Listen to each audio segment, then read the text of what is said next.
What's up guys, I'm Phoenix Master 1 and welcome to my banner review of Hero Rises Banner 2024, which does have Winter Dimitri, Wind Tribe Claude, and Legendary Female Alear. I've already gone over Attuned Peony in a separate video, so let us start with Winter Dimitri. He's pretty much the best Axe Cavalier in the game with Blue Yule Axe as his preferred weapon, which is actually green in color. So this enables Canto 2 on him, which is good because he's not going to be having the chance of running any kind of Neotrade skill in his slot B, and it also gives him minus in special cooldown, making No Quarter into a 2 cooldown special. And at sort of every single turn, he's going to be giving himself the +6 attack and speed buff and the null follow-up status. And for the in-combat effects, he's able to get +X to all of his stats depending on 15% of his visible speed added by 5, and then he has got the special jumping similar to that we have seen before with Rally Spectrum. So he's able to get special cooldown minus Y jump, and this is going to be dependent on the clash condition,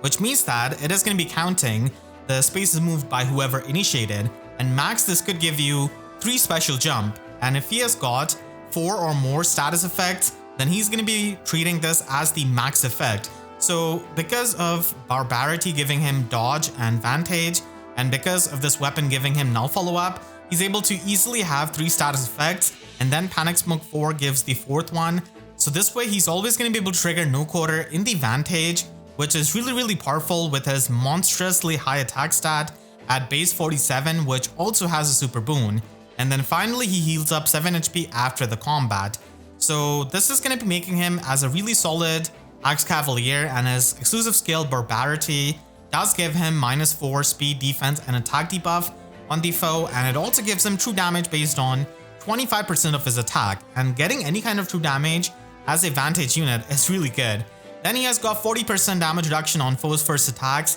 including the brave hits, and he stacks up that damage reduction with the dot status that he can get after the combat, along with the vantage status. This is the full HP vantage, so even if he has to take a hit from a hardy bearing unit, at least he has got the damage reduction in this skill, but all of that damage reduction is going to be completely pierceable. And he also debuffs the target and the foes in 3 spaces of the target for -6 to all of these stats. So this is a really solid skill which gives him these status effects like Vantage, which are not really all that easy to get and outsource. And he does come with No Quarter as the damage reduction piercing special. This is going to be inheritable to the other units, so there are going to be a couple of standout units who can make use of No Quarter, and Brave Crom is going to be easily one of the best recipients of this, because he can also take advantage of the Prime skill and work really well with this weapon, and he's going to be getting a weapon refine this year, so he will really enjoy this kind of premium fodder. And then Brave Marth is easily one of the best No Quarter users, especially after Emblem Marth, because he can have a 1 cooldown No Quarter that he can loop with Time Pulse 4. Unlike a lot of Vantage units, including Winter Dimitri, he can actually run Null Counter Disrupt in his slot B, and he has got the Vantage with his weapon. So this is going to be really solid when you pierce through the damage reduction of the enemy completely. And the weapon refine that he has got does give him the damage reduction, so he has got some kind of damage reduction to fall back upon. And then there's also Legendary Celev being one of the best tanks in the game, having that Null Counter Disrupt in his weapon, so you can trigger No Quarter really easily. And even though we're going to be having the damage penalty with Emblem Marth's ring, I think it's still worth it to have a No Quarter with lower cooldown. And then we also have Brave Erica with her weapon refine, where she's only missing the damage reduction piercing, and No Quarter is going to be there to make sure that she can function as a really good melee nuke. There's also Brave Dimitri, who has fallen off a bit with all of the nukes that we have gotten nowadays and the pre-combat damage, and nukes do have a lot of damage reduction, so he pretty much has to run No Quarter to pierce through their damage reduction if he wants to have any kind of chance at all. And then there's also Legendary Alencia being an amazing support unit who can run aerial maneuvers, Flared Sparrow, and have No Quarter, and because she has got Null Guard, she's going to be easily able to nuke any kind of enemy and delete a lot of the enemies with this kind of build. There's also Harkin, who can make amazing use out of the No Quarter with his weapon, and he can function as a Vantage unit, and any kind of Sword Flyer or Lance unit can pretty much just run Arcane Devourer or Arcane Xiang and retaliate back with No Quarters. So this could be used both defensively and also offensively, and a lot of the flyers can just run Guard Bearing as the damage reduction slot B skill. Overall, Winter Dimitri is an amazing Axe Cavalier with the Vantage, and also damage reduction. And the damage reduction piercing he can get with no quarter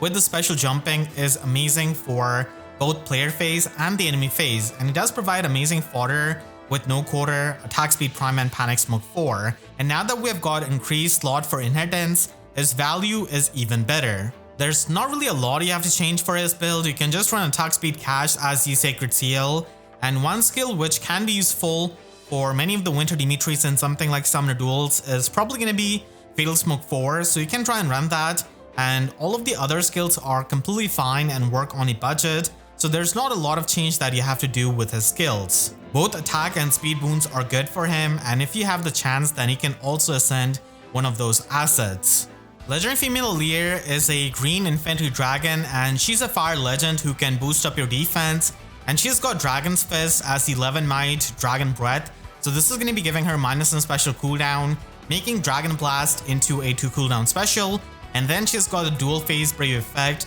which is of course helpful for any kind of offensive or defensive unit, because being able to retaliate back with Brave hits, and that too with the damage reduction piercing, is going to be amazing. And then at start of combat, if her HP is at or above 25%, she's able to get +5 to all of her stats, and also inflicts -X debuff to all stats of the enemies, depending on the number of allies from distinct game titles times 3 added by 4, and this can go up to max 10 debuffs.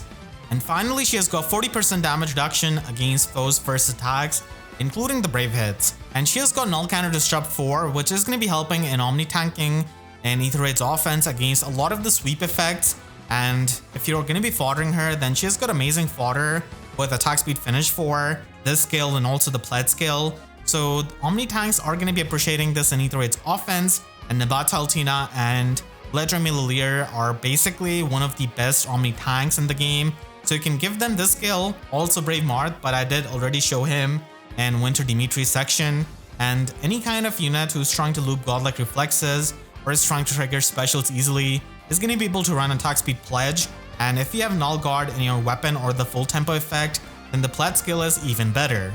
All of the damage reduction that she has got in her weapon is going to be pierceable, but what is not pierceable is the damage reduction that she can get out of her exclusive special Dragon Blast. So this is going to be boosting up damage based on 50% of her speed, and if she's within 3 spaces of her support partner, then she's able to get the Armored Beacon, Armored Flow type of damage reduction, which is unpierceable. So this is going to be helping against the enemy specials, and this is only once per combat. And then she's got Attack Speed Pledge, which is going to be giving you these special charges, so she can easily retaliate back with Dragon Blast, piercing through the damage reduction of the enemy. And she is overall a pretty decent Omni tank, but she's starting to show her age with time, because nowadays we have got Legendary Camilla giving out the damage reduction piercing status to multiple allies at the same time, and piercing damage reduction with your special is not always the best thing when we have got a lot more scowl effects. So that's why you want to have damage reduction piercing from stuff like physical null follow-up and tempo 4 skills.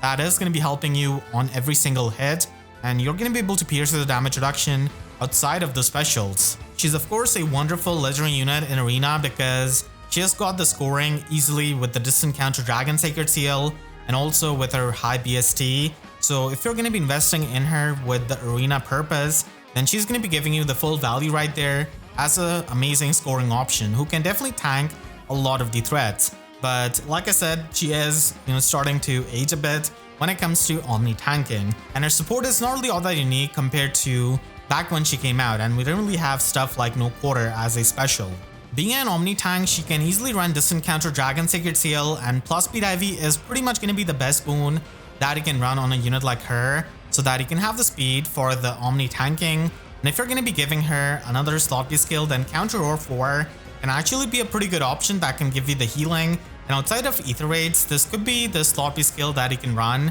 and you can get the damage reflection and also heal up even more HP, which is going to be helping you with the self-sustain. And you can also run her with the bonus doubler, which is going to be another way of getting the distant counter effect without running that in your Sacred Seal. So this is going to be helping you stack up more stats essentially. And then you can run magical null follow-up so that you can pierce the damage reduction on the hits where you are not going to be triggering Dragon Blast. And then finally, at high investment, you should definitely be giving her attack speed Scowl. Even though she doesn't really have the super high resistance, she can still make use of the Scowl skill decently well, because of the debuffs in her weapon, and you can also run Speed Resistance Bulwark for the Super Obstruct effect and the debuffs, and also the Brave damage reduction. At max investment in Arena, Scout Skill is going to be helping you quite a lot, so Lumera is going to be helping you with that, and she can score quite high for a legendary unit. Windtribe Claude is the final unit of this banner, and he's a green dagger flyer with Playful Pinwheel as his preferred weapon. This gives him minus in special cooldown, making lethality as a 3 cooldown special, and at sort of every single turn he's going to be able to get Null Follow-Up status and the Null Panic status. So this is pretty helpful for his weapon, which does give him the special jumping based on the visible status effects that he has got, and he can also get +5 to all of his stats, and also get additional attack and speed in the combat, depending on the number of bonus status effects on him and the negative status effects on the foe ×2. So this is going to be giving him quite a lot of offenses, and then if he has got any kind of offensive special, then he's going to be getting the special jumping on his first attack and on his follow-up attack. So on the first attack it is going to be special jump -X depending on the number of visible status effects, and this can not really exceed the max special value that he has got at sort of combat. And then on his first follow-up attack he's going to be getting the special jump -Y depending on the number of status effects active on him, subtracted from his special cooldown at sort of combat. So having more status effects active on him is going to be making it so that he can instantly trigger lethalities, and this was a really good thing when he came out, but ever since then we have got a lot of scowl effects on saviors like Valentine Myrrh, Winter Pilot, and there are also Omni tanks with the scowl effect like legendary Alear, and also Drive Scowl, which we have got now on Veil, and she could be used with any kind of Omni tank. So this kind of special jumping is good, but now it does face the trouble against the scowl effects, which are going to be stopping him in the tracks. He does have Deep Star as his preferred slot play skill, which is going to be enabling Canto 1, and it also debuffs the enemy for -5 speed and defense in the combat, and then he's able to get the damage reduction on foes' first attacks, depending on if he's initiating combat or not. So if he's initiating, then he gets 80% damage reduction, and if not, then he's going to be getting 30% damage reduction. And after he has initiated, he's going to be getting the Deep Star status, and also inflicting gravity on target and foes in one space of the target. This is mainly going to be helpful in summoner duels where you can try and hit and run against the enemy team, but a lot of the good teams are just going to be having Canto control, so they're not going to be able to retreat with the Canto, and Deep Star status is pretty much going to be giving him that damage reduction in his first combat, so it does help whenever he's going to be tanking something. His fodder with attack speed prime 4 and attack speed oath 4 is pretty universally useful, and he can be used for any kind of unit that wants to get the distant counter or close counter effect with the prime skill and also stack up these stats. So it is going to be helpful, but now that we have got distant counter melee secret seal, a lot of units can run attack speed finish as their slotted skill or just run some other options. As for his boon, speed is going to be the main boon that he can try and pick, and he can just run attack speed cat so that he can get the attack and speed in both phases. You can also run him with soaring guidance, and the slot safe you're going to be giving him enough status effects with your other allies, and guard can also help you against many of the tanks. Hardy bearing is also an option so that you cannot get stopped by the vantage units, and then you can also run him with flared sparrow and desperation 4. So this is going to be working on a flyer line where legendary Hinoka is giving him the special charges status and the charge status, so it makes it so that he can easily